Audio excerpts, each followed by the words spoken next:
시골 마을 끝자락에 자리 잡은 낡은 기와집 한 채가 있습니다.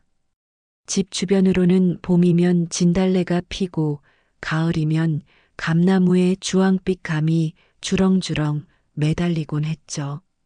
하지만 요즘 들어서는 그런 계절의 변화조차 무뎌 보이는 집이 되었습니다. 바로 김말순 할머니가 사는 집입니다. 말순 할머니는 올해 75입니다. 한 달 전 병원에서 말기 치매 판정을 받았죠. 의사는 가족들에게 말했습니다. 이제 기억이 점점 사라질 겁니다. 가족들을 알아보지 못할 수도 있어요. 하지만 말순 할머니에게는 한 가지 변하지 않는 습관이 있었습니다. 바로 매일 아침이면 손때 묻은 낡은 노트를 꺼내서 무언가를 꾹꾹 눌러 적는 것이었죠. 우리 엄마는요, 원래 말이 없었어요. 대신 글을 쓰셨어요. 요양보호사 최미자가 새로 온 보조 간병인에게 설명하는 소리가 복도에 울렸습니다. 미자는 이 집에 온 지 벌써 반년이 넘었습니다. 처음엔 단순히 돈벌이로 시작한 일이었는데 어느새 말순 할머니의 일상이 궁금해지고 마음이 쓰이게 되었죠. 말순 할머니의 큰아들인 김태섭은 49살입니다. 마을에서는 그를 효자라고 칭송합니다. 태섭이는 참 어머니를 잘 모신다는 소리를 자주 들었거든요. 실제로 태섭은 어머니를 위해 요양보호사도 고용했고 병원비도 아끼지 않았습니다. 하지만 집안에서의 모습은 달랐습니다. 도장 찍어요. 그게 뭐 그리 어려우시다고.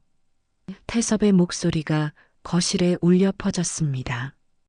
말순 할머니는 도장을 들고 있는 손을 떨고 있었죠. 어떤 서류인지도 모른 채 도장을 찍으라는 아들의 말에 어리둥절한 표정을 짓고 있었습니다. 빨리 하세요. 시간 없다고요. 태섭의 짜증 섞인 말투에 말순 할머니는 더욱 움츠러들었습니다. 미자는 부엌에서 그 모습을 지켜보며 마음이 불편했습니다. 태섭은 바깥에서는 효자 소리를 듣지만 집안에서는 어머니에게 참을성이 없었거든요. 특히 어머니가 뭔가를 기억하지 못하거나 말이 통하지 않을 때면 신경질을 부리곤 했습니다. 말순 할머니는 가끔 알 수 없는 눈빛으로 아들을 바라봤습니다. 그 눈빛에는 두려움이 섞여 있었죠. 치매 때문인지 아니면 다른 이유 때문인지 알 수 없었지만 분명한 건 편안해 보이지 않는다는 것이었습니다. 미자는 그런 할머니의 눈빛을 유심히 봤습니다. 오랜 간병 경험으로 봤을 때 단순히 치매 때문만은 아닌 것 같았거든요.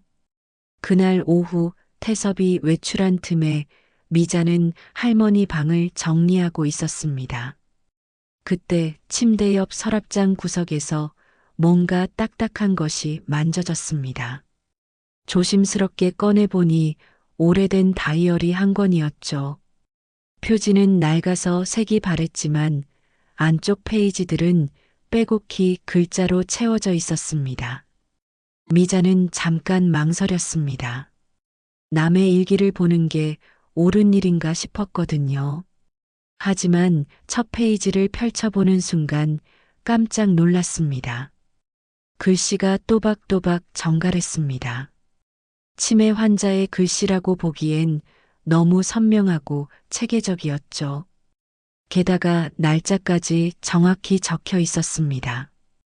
2024년 3월 15일. 오늘도 그날의 기억이 떠올랐다. 잊으려 해도 잊혀지지 않는다. 미자는 서둘러 다이어리를 원래 자리에 두었습니다. 말순 할머니가 방으로 들어오는 소리가 들렸거든요. 할머니는 평소처럼 침대에 앉더니 서랍을 열고 그 다이어리를 꺼냈습니다. 그리고는 또다시 무언가를 써내려가기 시작했죠. 미자는 문득 궁금해졌습니다. 말순 할머니가 매일 쓰는 그 글들이 과연 무엇일까요? 그리고 왜 그렇게 간절한 표정으로 글을 쓰는 걸까요? 분명히 거기에는 중요한 무언가가 담겨 있을 것 같았습니다. 그로부터 사흘이 지난 어느 오후였습니다. 마을 버스 정류장에 낯선 여자 한 명이 내렸습니다. 큰 캐리어를 끌고 있는 그 여자는 잠깐 주변을 둘러보더니 천천히 걸음을 옮겼습니다. 목적지는 분명해 보였죠. 바로 말순 할머니가 사는 그 낡은 기와집이었습니다. 현관문 앞에 선 여자는 한참 동안 망설였습니다. 손을 들어 문을 두드리려다가 다시 내리기를 몇 번 반복했죠. 그 모습을 지켜보던 미자가 문을 열었습니다. 누구세요? 미자의 물음에 여자가 대답했습니다. 저는 김현주입니다. 말순 어머니의 딸이에요. 미자는 깜짝 놀랐습니다. 태섭이 동생 이야기를 한 적이 있었거든요. 30년 전에 집을 나간 뒤 연락 한 번 없었다고 했었죠. 그런데 그 딸이 갑자기 나타난 겁니다. 현주는 47살로 보였습니다. 얼굴에는 피로가 깊게 배어 있었고 눈가에는 걱정의 주름이 자리 잡고 있었죠. 어머니가 치매라는 소식을 들었어요. 늦었지만 와야 할 것 같아서요. 현주의 목소리는 떨리고 있었습니다. 30년 만에 돌아온 집 앞에서 느끼는 감정이 복잡했을 겁니다. 미자는 현주를 집 안으로 안내했습니다. 거실에서 텔레비전을 보고 있던 말순 할머니가 고개를 돌렸습니다. 현주와 눈이 마주치는 순간 할머니의 표정이 미묘하게 변했습니다. 뭔가를 알아보는 듯한 눈빛이었죠. 어머니, 현주가 조심스럽게 다가갔습니다. 하지만 말순 할머니는 다시 텔레비전 쪽으로 고개를 돌렸습니다. 어머니가 날 기억하실까요? 현주가 미자에게 물었습니다. 미자는 잠깐 망설이다가 대답했습니다. 가끔 딸 얘기를 하세요. 현주라는 이름을 부르시기도 하고요. 아마 기억하고 계실 거예요. 그 말을 들은 현주는 안도의 한숨을 쉬었습니다. 그때 현관문이 열리는 소리가 들렸습니다. 태섭이 돌아온 거였죠. 거실로 들어선 태섭은 현주를 보자마자 표정이 굳어졌습니다. 누구야? 태섭의 목소리는 차갑기 그지없었습니다. 오빠, 나야 현주야. 현주가 떨리는 목소리로 말했습니다. 태섭은 콧방귀를 뀌었습니다. 현주, 30년 만에 갑자기 왜 왔어? 그의 말투에는 반가움 대신 경계심이 가득했습니다. 어머니가 아프시다고 해서 늦었지만 와야 할 것 같아서요. 현주가 설명했지만 태섭은 믿지 않는 표정이었습니다.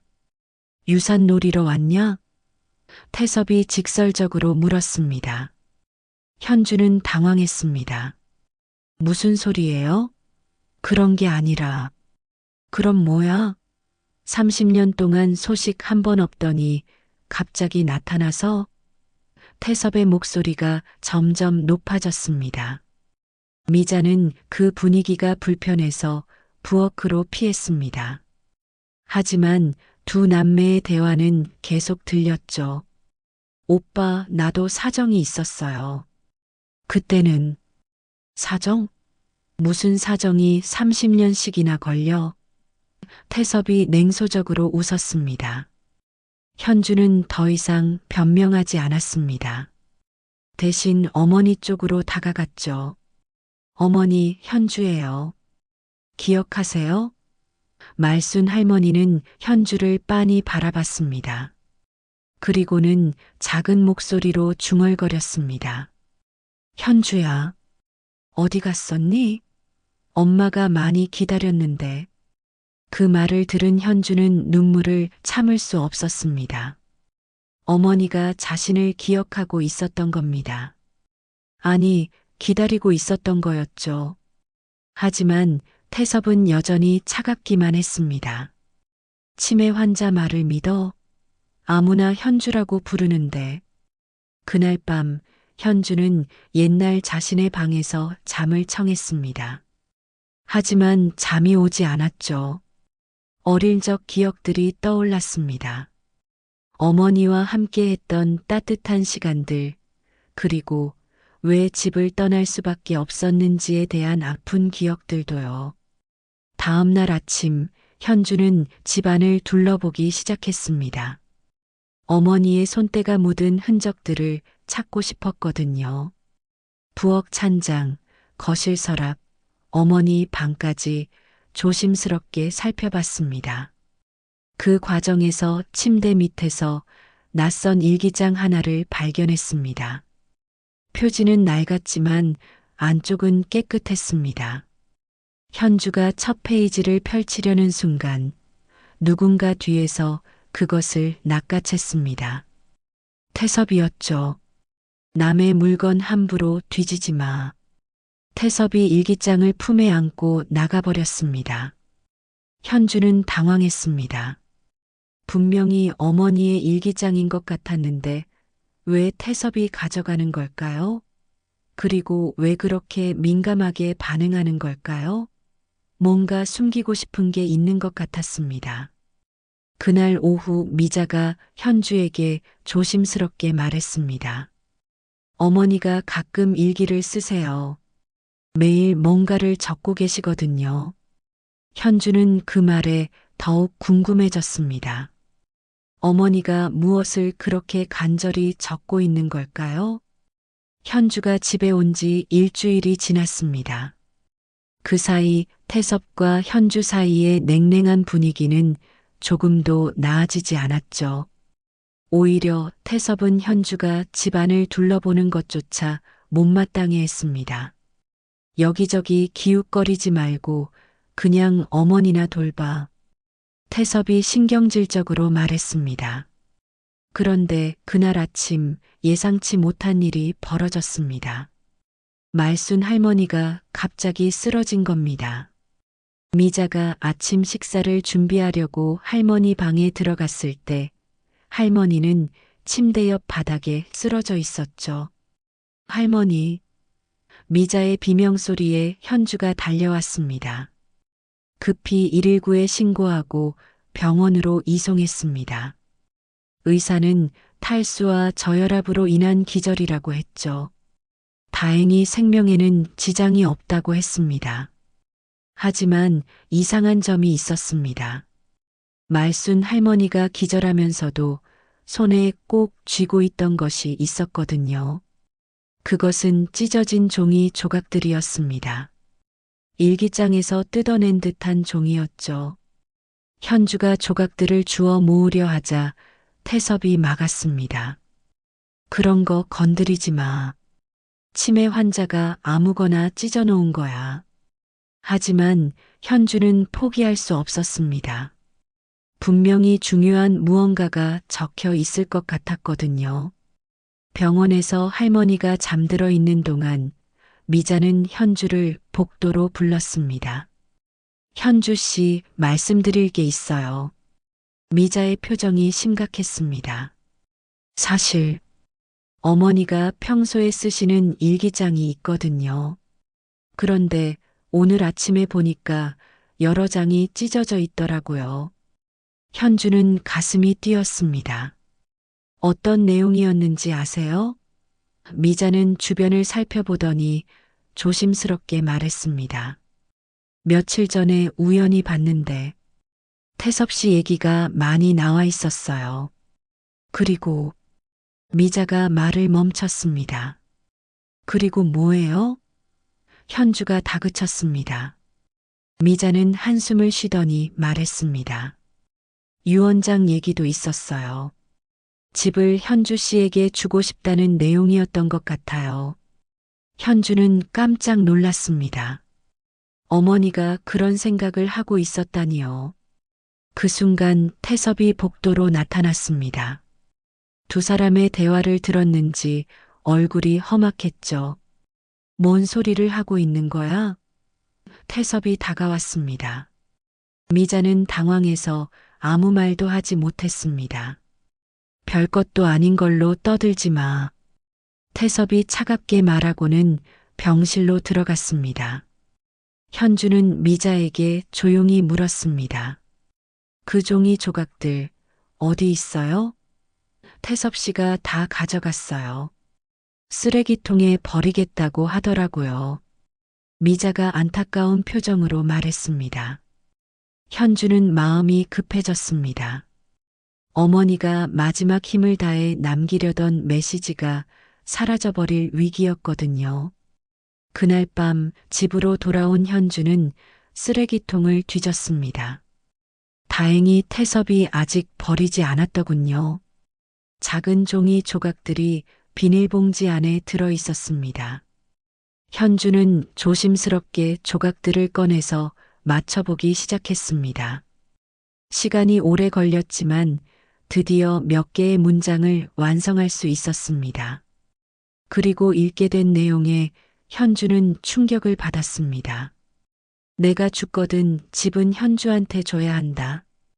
태섭이는 아버지 돌아가시기 전부터 이미 다 받았잖아. 현주는 손이 떨렸습니다. 어머니가 정말로 자신에게 집을 물려주려고 했던 거였습니다. 그런데 태섭은 왜 그 사실을 숨기려 했을까요? 더 읽어보니 더욱 놀라운 내용이 있었습니다. 태섭이가 자꾸 도장을 찍으라고 한다. 무슨 서류인지도 모르게. 현주는 등골이 서늘해졌습니다. 태섭이 어머니께 강제로 도장을 찍게 했다는 뜻이었거든요. 그것도 어머니가 내용을 모르는 서류의 말입니다. 분명히 유언장과 관련된 일일 거였습니다. 다음 날 아침 현주는 태섭을 추궁했습니다. 오빠 어머니께 무슨 서류에 도장 찍게 했어요? 태섭은 당황한 기색을 보였습니다. 무슨 소리야? 그런 적 없는데? 하지만 현주는 포기하지 않았습니다. 어머니 일기에 다 나와 있어요. 태섭의 얼굴이 굳어졌습니다. 일기? 무슨 일기? 어머니가 매일 쓰시던 일기요. 거기에 오빠가 강제로 도장 찍게 했다고 나와 있어요. 현주가 따져 물었습니다. 태섭은 잠깐 침묵하더니 갑자기 화를 냈습니다. 치매 환자 말을 믿어? 그런 건 다 망상이야. 태섭이 소리쳤습니다. 어머니는 이제 정신도 없어. 무슨 일기를 써? 하지만 현주는 확신했습니다. 어머니의 글씨는 또렷했고 내용도 구체적이었거든요. 그때 미자가 나서서 말했습니다. 태섭 씨, 어머니는 매일 일기를 쓰세요. 정신도 또렷하시고요. 태섭은 미자를 노려봤습니다. 당신은 가만히 있어. 하지만 미자는 물러서지 않았습니다. 사실을 말하는 거예요. 그날 오후 태섭은 변호사를 불렀습니다. 현주가 엿들어 보니 유언장에 관한 얘기였습니다. 어머니께서 치매가 심해지기 전에 미리 유언장을 작성해 두고 싶어 하신다고요. 태섭이 변호사에게 말했습니다. 현주는 섬뜩했습니다. 태섭이 어머니 모르게 유언장을 조작하려는 게 분명했거든요. 그리고 어머니가 쓰신 진짜 유언의 내용을 숨기려고 일기장을 찢어버린 것도 확실해 보였습니다. 현주는 어떻게든 어머니를 보호해야겠다고 다짐했습니다. 변호사가 다녀간 다음 날 현주는 더 이상 가만히 있을 수 없었습니다. 어머니의 진짜 뜻을 찾아야 했거든요. 태섭이 외출한 틈을 타서 집안을 샅샅이 뒤지기 시작했습니다. 거실 서랍, 안방 옷장, 심지어 다락방까지 올라가 봤죠. 미자도 현주를 도왔습니다. 어머니가 평소에 소중히 여기시던 물건들이 있을 거예요. 미자가 말했습니다. 두 사람은 오래된 상자들과 앨범들을 뒤져봤습니다. 그 과정에서 현주는 어릴 적 사진들을 발견했죠. 어머니와 함께 웃고 있는 자신의 모습이 그리웠습니다. 그런데 미자가 말순 할머니 방 장롱 뒤에서 뭔가를 발견했습니다. 현주 씨, 여기 봐요. 그곳에는 작은 봉투 하나가 테이프로 붙어 있었습니다. 현주가 조심스럽게 떼어내니 안에서 몇 장의 종이가 나왔죠. 첫 번째 종이를 펼쳐보는 순간 현주는 숨이 멎을 뻔했습니다. 어머니의 손글씨로 쓰인 일기 내용이었거든요. 2003년 가을, 태섭이는 나를 한 번 죽이려 했다. 마루에서 밀었다. 그날 이후 난 계단을 제대로 못 내려간다. 현주의 손이 떨렸습니다. 계속 읽어보니 더욱 충격적인 내용들이 이어졌습니다. 현주야, 미안하다. 그날 너를 보낼 수밖에 없었다. 내 아버지가 태섭이를 감싸려 했거든. 내가 본 것을 말하면 태섭이가 큰일 날까봐. 현주는 무릎이 꺾이며 주저앉았습니다. 30년 전 그날의 기억이 생생히 떠올랐습니다. 17살이었던 현주가 본 것은 오빠 태섭이 어머니를 마루에서 밀어서 떨어뜨리는 장면이었습니다. 어머니가 크게 다쳤는데도 아버지는 실수였을 거다라며 태섭을 감싸기만 했죠. 현주가 진실을 말하려 하자 아버지는 화를 냈습니다. 오빠를 모함하는 게냐? 그리고는 현주를 외삼촌 집으로 보내버렸습니다. 잠깐만 피해 있어라라고 했지만 그 잠깐이 30년이 되어버린 거였죠. 현주는 그동안 자신이 가족을 버리고 도망친 줄 알았는데 사실은 보호받기 위해 쫓겨난 거였습니다. 현주 씨, 괜찮아요? 미자가 걱정스럽게 물었습니다. 현주는 눈물을 닦으며 말했습니다. 이제야 알겠어요. 내가 왜 집을 떠났는지. 미자는 일기를 읽고 있다가 또 다른 내용을 발견했습니다. 여기 더 있어요. 그 부분에는 최근의 일들이 적혀 있었습니다.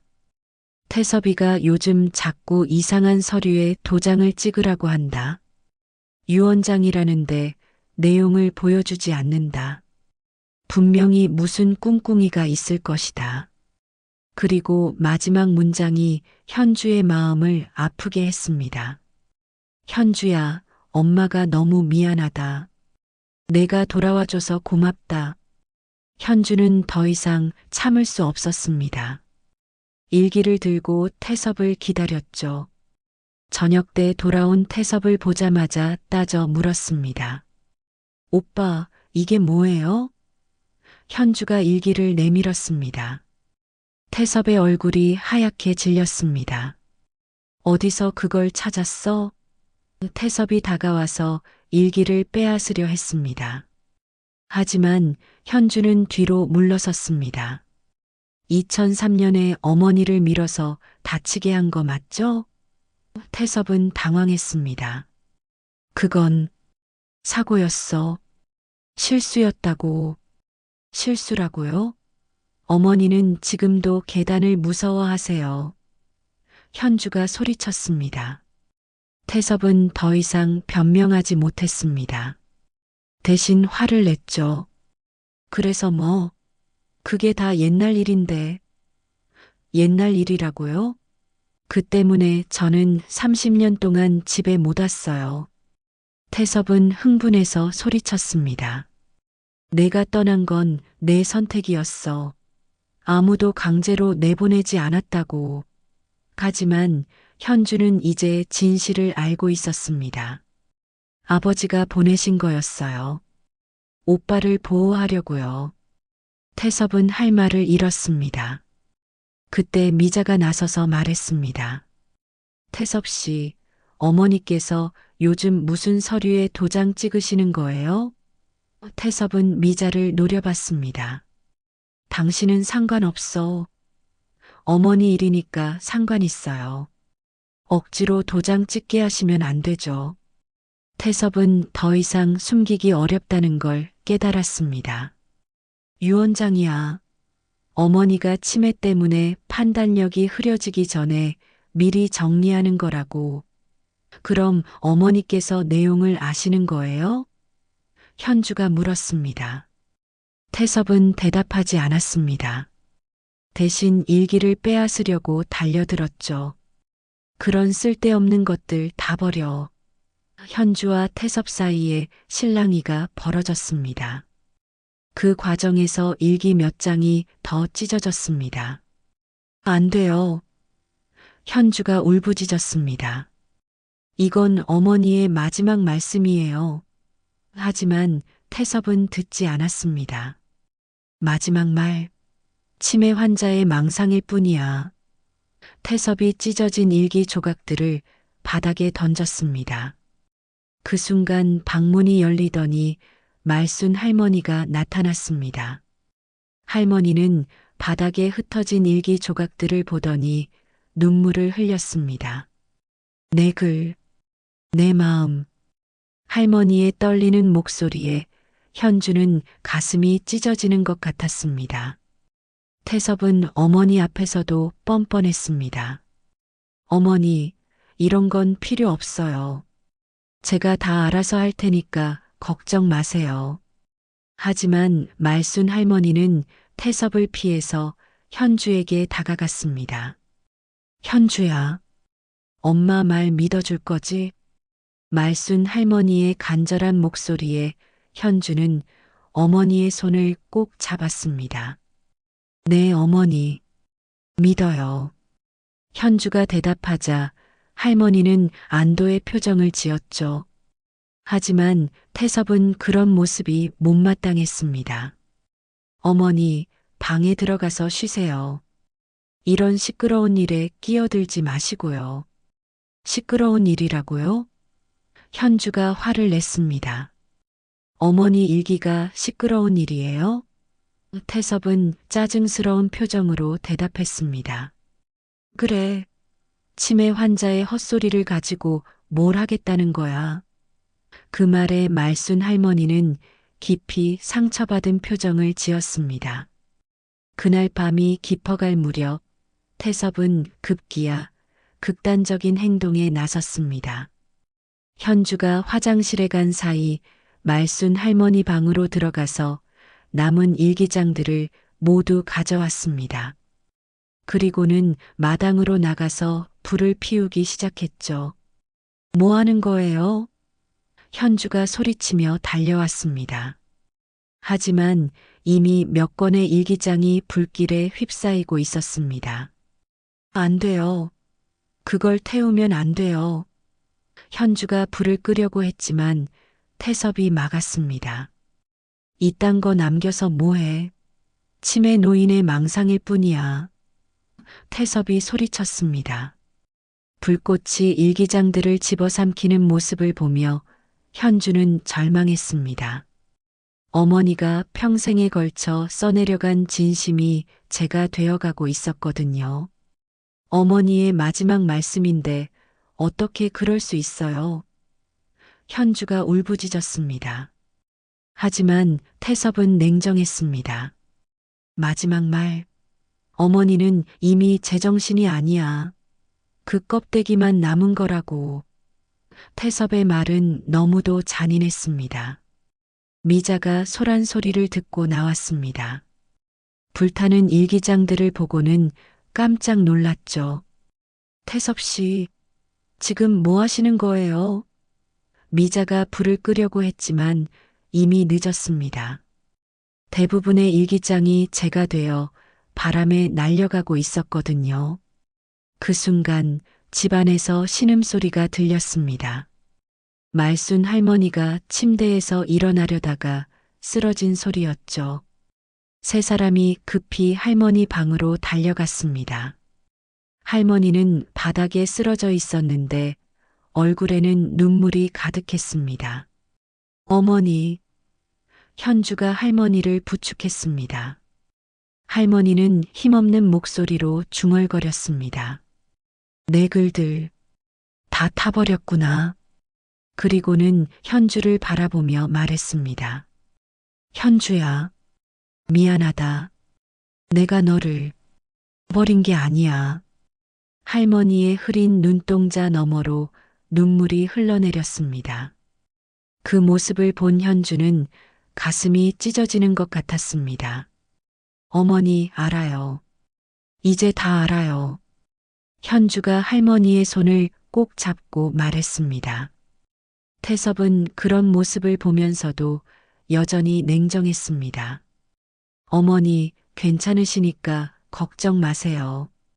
제가 다 처리할 테니까요.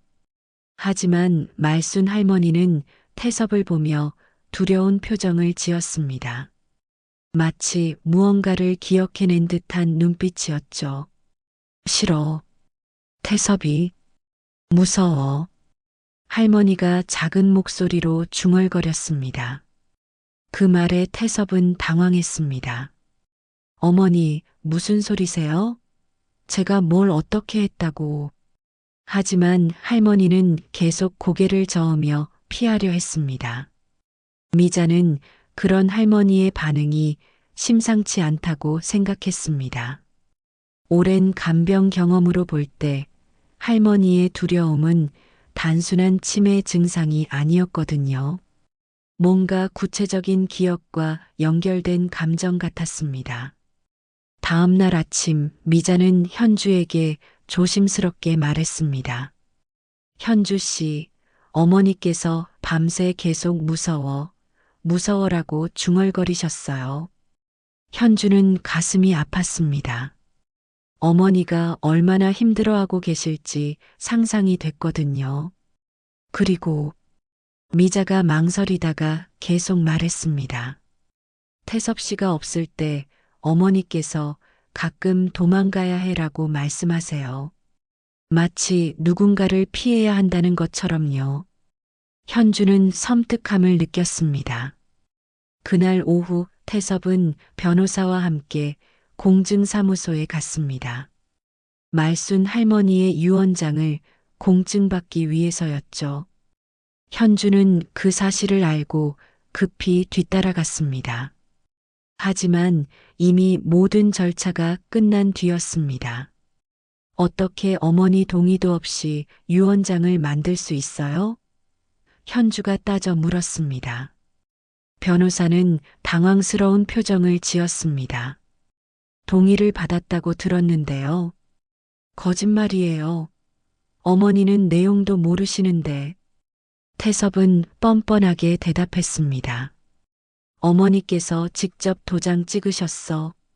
증인도 있고. 하지만 현주는 알고 있었습니다. 태섭이 어머니를 속여서 도장을 찍게 했다는 것을요. 어머니의 일기에 그런 내용이 있었거든요. 공증사무소에서 나온 뒤 태섭은 현주에게 말했습니다. 이제 끝났어. 어머니의 뜻대로 모든 재산은 내가 상속받게 됐으니까. 현주는 분노했습니다. 어머니 뜻이 아니라 오빠 뜻이죠. 증명할 수 있어? 태섭이 비웃었습니다.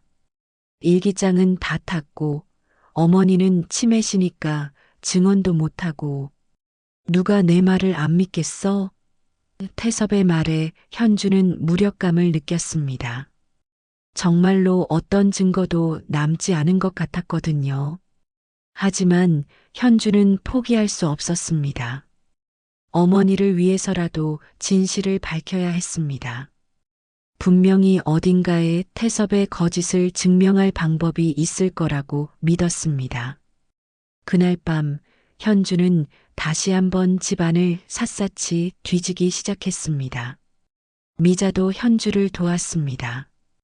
분명히 어머니께서 다른 곳에도 뭔가 남겨두셨을 거예요. 두 사람은 포기하지 않고 계속 찾았습니다. 어머니의 진심이 담긴 마지막 흔적을 찾기 위해서요.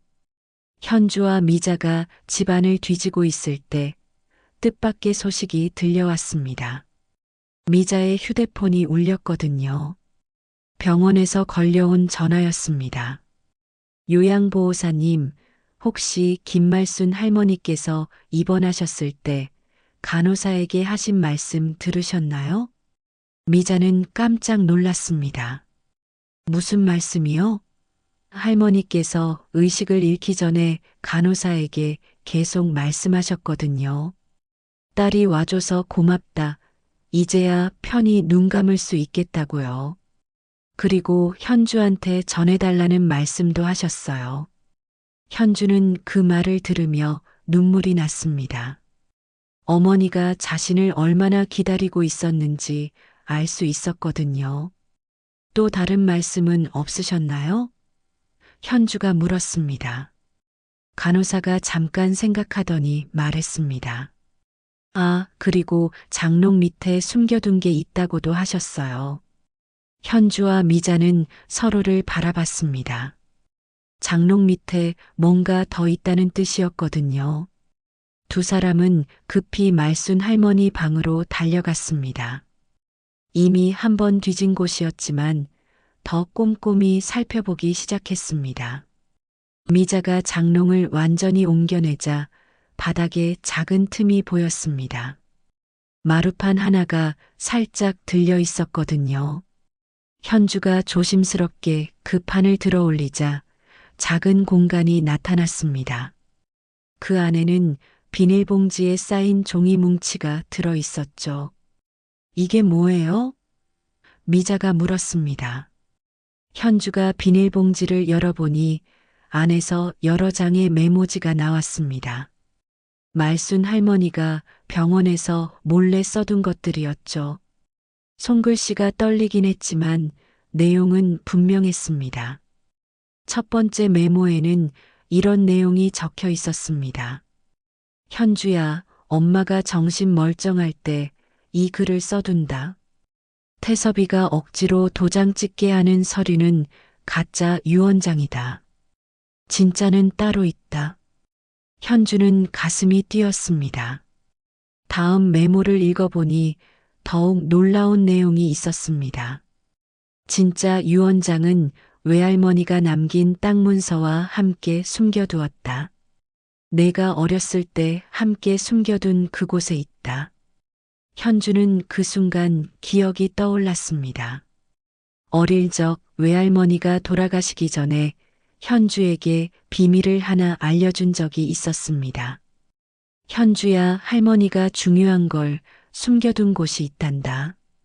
나중에 꼭 필요할 때가 오면 찾아봐라. 그때는 어린 마음에 보물찾기 놀이인 줄 알았는데요. 현주는 급히 그 장소를 떠올려 봤습니다. 외할머니와 함께 마당 끝에 있는 우물 옆 돌담 밑에 뭔가를 묻었던 기억이 났습니다. 미자 씨, 저 좀 도와주세요. 현주가 마당으로 뛰어나갔습니다. 우물 옆 돌담은 세월이 흘러서 이끼가 많이 끼어 있었습니다. 현주는 어렴풋한 기억을 더듬어 돌들을 하나씩 만져봤습니다. 그러다가 하나의 돌이 다른 것들보다 헐거운 걸 발견했죠. 그 돌을 빼내자 그 뒤에 작은 구멍이 나타났습니다. 구멍 안에서 기름 종이에 쌓인 봉투 하나가 나왔습니다. 봉투는 습기로부터 보호되어 있어서 상태가 양호했죠. 현주가 떨리는 손으로 봉투를 열어보니 안에서 몇 장의 서류가 나왔습니다. 첫 번째 서류는 정말로 유언장이었습니다. 말순 할머니의 친필로 쓰인 진짜 유언장이었죠.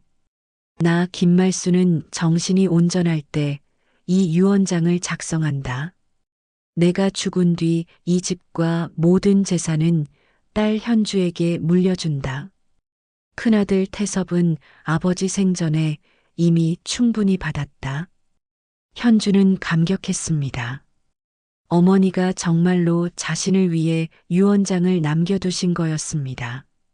그런데 더 놀라운 건 그 다음에 나온 서류였습니다.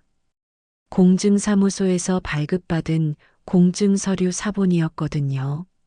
날짜를 보니 태섭이 만든 가짜 유언장보다 훨씬 앞선 시기였습니다.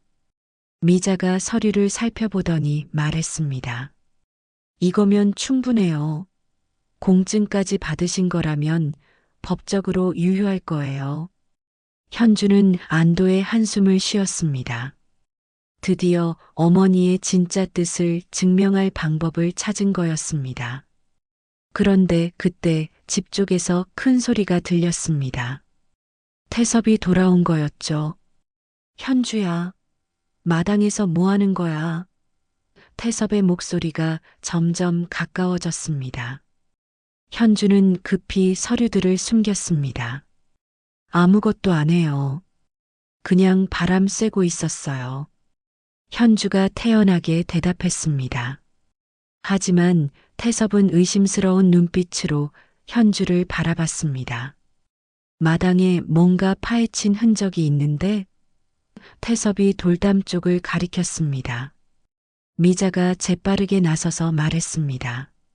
제가 화분 옮기다가 그렇게 됐어요. 죄송해요. 태섭은 여전히 의심스러워했지만 더 이상 추궁하지는 않았습니다. 대신 현주에게 말했습니다. 내일부터는 어머니 병원 옮길 거야. 더 좋은 곳으로. 현주는 깜짝 놀랐습니다. 왜 갑자기요? 어머니 상태가 악화되고 있어. 전문 치료가 필요해. 태섭의 말이었지만 현주는 다른 의도가 있을 거라고 생각했습니다. 아마도 자신과 어머니를 떨어뜨려 놓으려는 속셈일 거였죠. 그날 밤 현주는 찾아낸 서류들을 다시 꼼꼼히 읽어봤습니다. 분명히 법적으로 유효한 문서들이었습니다. 이제 태섭의 거짓말을 폭로할 수 있을 것 같았습니다. 하지만 한 가지 걱정이 있었습니다. 태섭이 어떤 수를 쓸지 모른다는 것이었죠.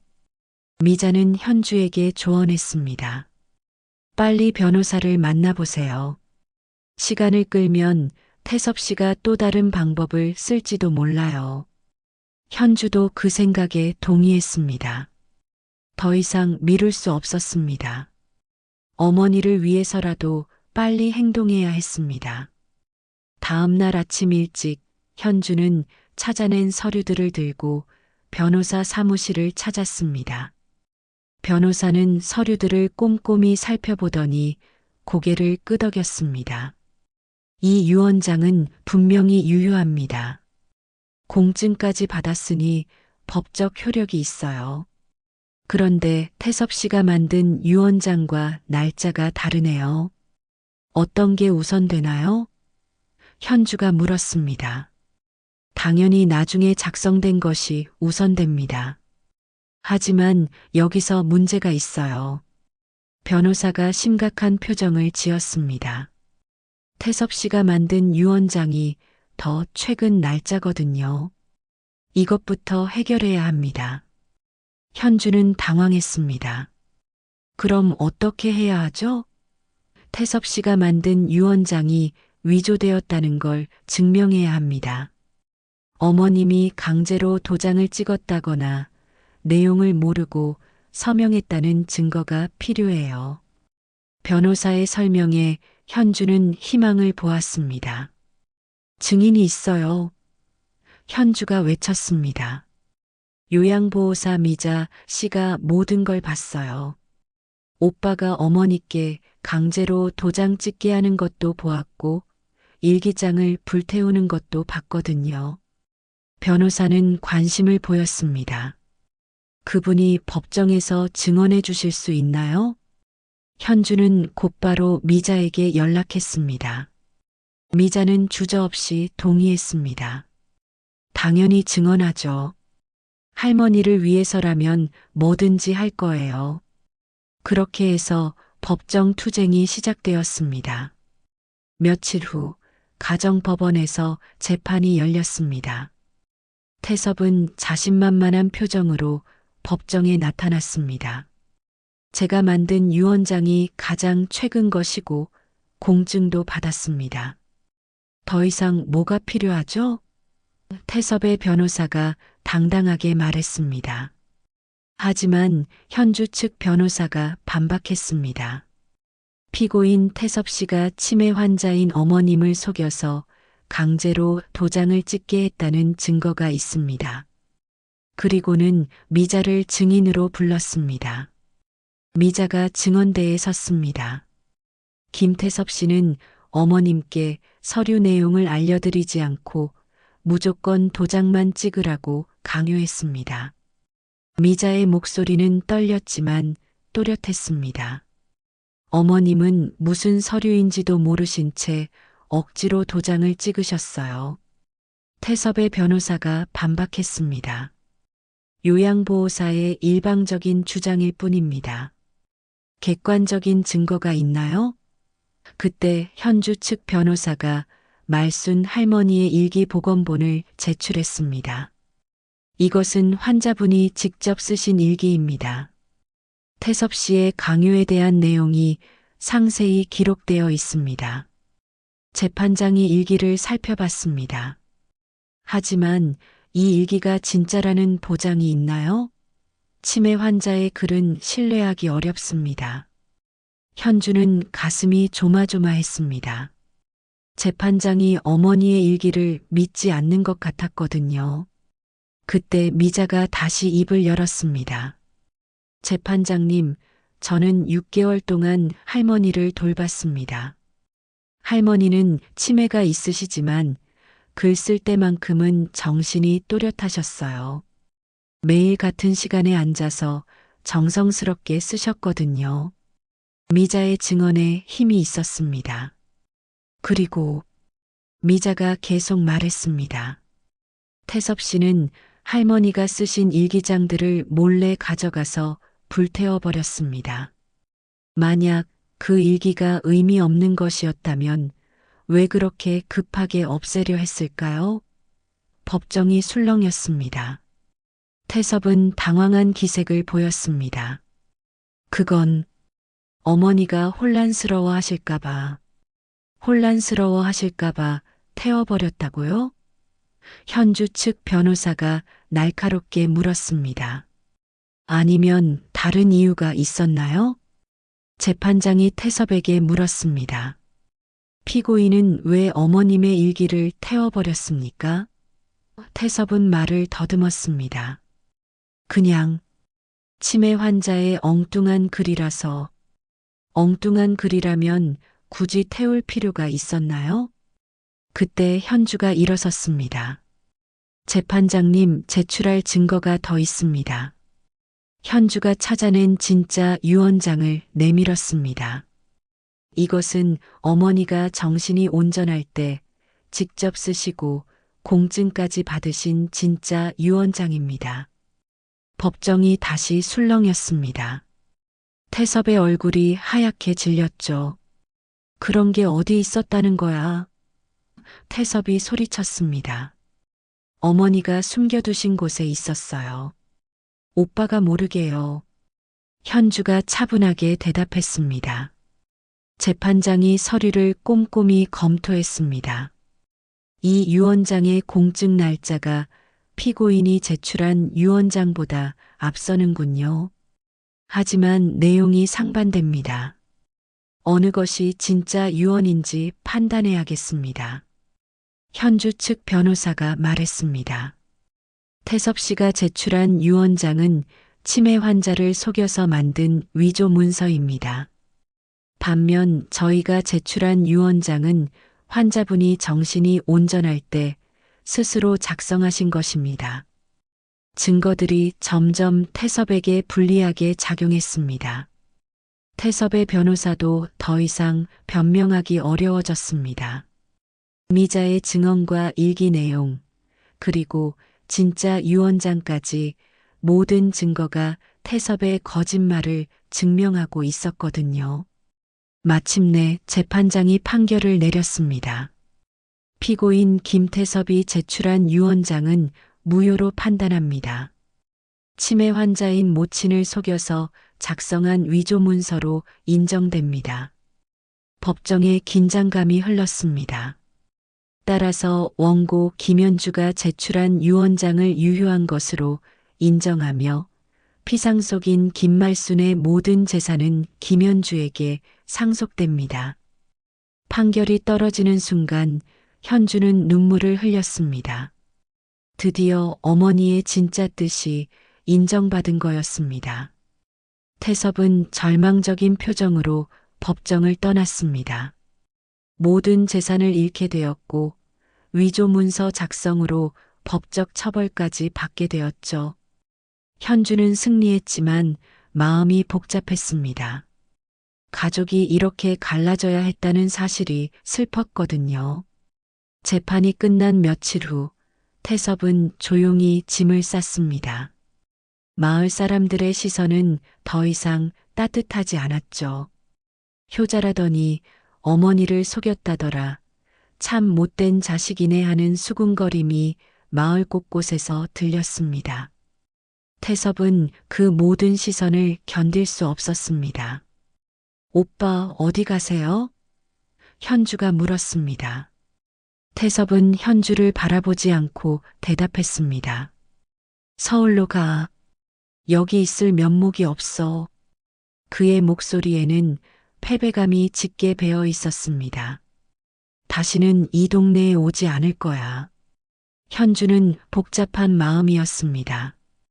태섭이 잘못한 것은 분명하지만 그래도 형제였거든요.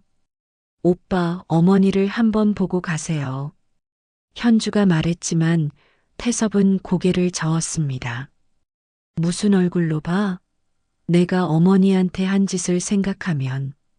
태섭은 마지막으로 마을 버스를 탔습니다. 창밖으로 보이는 낡은 기와집이 점점 멀어졌죠. 그 집에서 보낸 수십 년의 세월이 이렇게 끝나는 건지 태섭은 허탈했습니다. 하지만 되돌릴 수는 없었습니다. 자신이 선택한 길이었으니까요.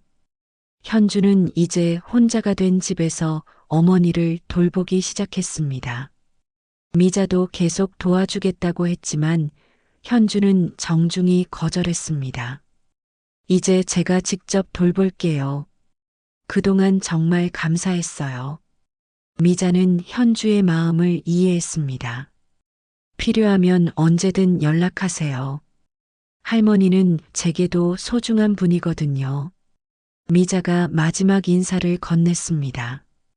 그렇게 미자도 떠났고 집에는 현주와 말순 할머니만 남게 되었습니다. 현주는 어머니 방을 새로 정리했습니다. 햇살이 잘 들어오도록 커튼을 걷어주고 어머니가 좋아하던 꽃들을 창가에 놓았죠. 무엇보다 어머니가 편하게 글을 쓸 수 있도록 작은 책상도 마련했습니다. 말순 할머니는 새로운 노트를 받고 기뻐했습니다. 현주야, 고맙다. 이제 다시 글을 쓸 수 있겠구나. 할머니의 얼굴에 평온한 미소가 떠올랐습니다. 오랫동안 볼 수 없었던 표정이었죠. 현주는 어머니와 함께 보내는 시간이 소중했습니다. 비록 어머니의 기억이 온전하지는 않았지만 함께 있다는 것만으로도 행복했거든요. 어머니, 제가 늦게 왔죠? 현주가 물었습니다. 아니야, 때가 되니까 온 거지. 엄마가 기다릴 수 있었어. 어느 날 현주는 어머니 방에서 놀라운 것을 발견했습니다. 할머니가 벽에 그림을 그리고 있었던 거였습니다. 연필로 그린 단순한 그림이었지만 따뜻한 감정이 담겨 있었죠. 엄마와 딸이 손을 잡고 서 있는 모습이었습니다. 어머니, 이 그림 언제 그리셨어요? 어젯밤에 그렸어. 꿈에서 본 거야. 할머니가 미소 지으며 대답했습니다. 현주랑 엄마가 함께 있는 꿈을 꿨거든. 현주는 그 그림을 보며 마음이 따뜻해졌습니다. 그림 옆에는 작은 글씨로 뭔가 적혀 있었습니다. 현주가 자세히 보니 현주, 고맙다라는 문장이었습니다. 할머니가 남긴 마지막 메시지 같았죠. 현주는 그 글자를 만지며 눈물을 흘렸습니다. 며칠 후 말순 할머니는 평온한 잠에 빠졌습니다. 의사는 더 이상 할 수 있는 게 없다고 했죠. 현주는 어머니 곁을 지키며 마지막 순간을 함께 했습니다.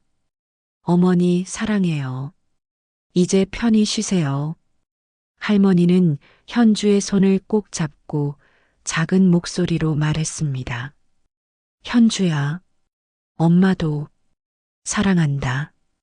그것이 할머니의 마지막 말이었습니다. 현주는 어머니의 손을 놓지 않고 계속 곁에 있었습니다. 말순 할머니의 장례식에는 많은 마을 사람들이 찾아왔습니다. 모두들 할머니의 진실한 마음을 기억하고 있었거든요. 참 착하신 분이었는데 현주가 돌아와서 할머니가 행복하셨을 거야 하는 위로의 말들이 이어졌습니다. 장례식이 끝난 후 현주는 홀로 남은 집에서 어머니의 흔적들을 정리했습니다. 어머니가 마지막으로 쓰신 일기를 읽어봤는데 거기에는 이런 내용이 적혀 있었습니다. 현주가 돌아와줘서 정말 고맙다. 이제 마음 놓고 갈 수 있다. 현주는 어머니가 그린 벽의 그림을 오랫동안 바라봤습니다. 그 단순한 선들 속에서 어머니의 사랑을 느낄 수 있었거든요. 30년 동안 헤어져 있었지만 어머니의 마음 속에는 항상 딸에 대한 그리움이 있었던 거였습니다. 창밖으로 봄볕이 따스하게 들어왔습니다. 마당에는 어머니가 키우던 꽃들이 피어나고 있었죠. 현주는 그 꽃들을 보며 새로운 시작을 다짐했습니다. 이제 이 집에서 어머니의 사랑을 기억하며 살아가겠다고요.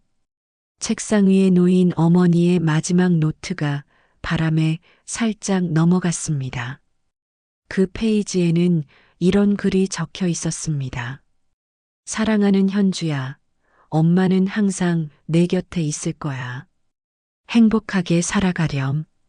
현주는 그 글을 읽으며 평안한 미소를 지었습니다.